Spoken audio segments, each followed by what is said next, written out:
دغه د عملیات خانه ګروپ هم سوځلی و د باندې به خلک ناست وو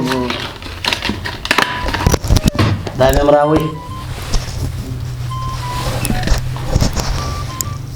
دا د سترګو دی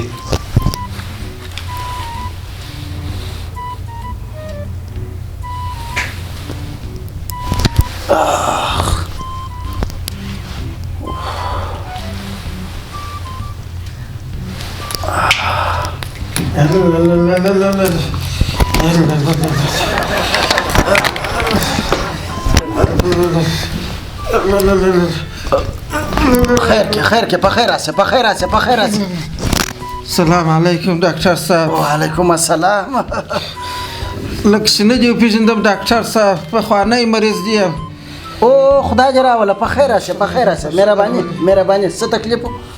ډاکټر صاحب تا خو ما ته ویلي وه چې دا بانجان به هر وخت خورې، 3 ګټې لري، نه سپین ږیری کېږي، آفرین، نه دې کور ته غله در راوړي او نه سپی در پسې غاپي، نه دې داړي نه غاپي.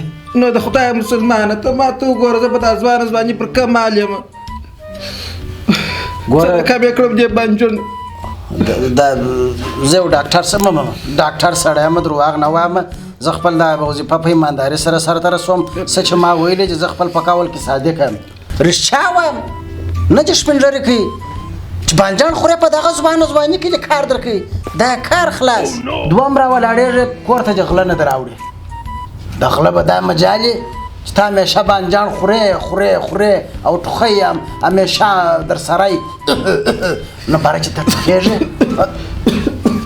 آفرین، ته چې ټوخېږې باره چې غل راسي وګوري وایي دا لکه چې ویښ دي، باره د غله دا مجال چې ستا کور ته در واوړې دا رښتیا مې ویلي دي، او د سپي ده چې مې درته ویلي چې مال نه به در باندې غاپي، وایي داسې نه چې پر دا لکړه مې وایي، نو بره قرار چې شي وکړي داسې بغل ونیسي در سره روان سي. نو ما رښتیا ویلي دي وروره چې بانجان همیشه خوره، دغه 3 ګټې به در رسېږي، اجي در رسېدلي یم دي.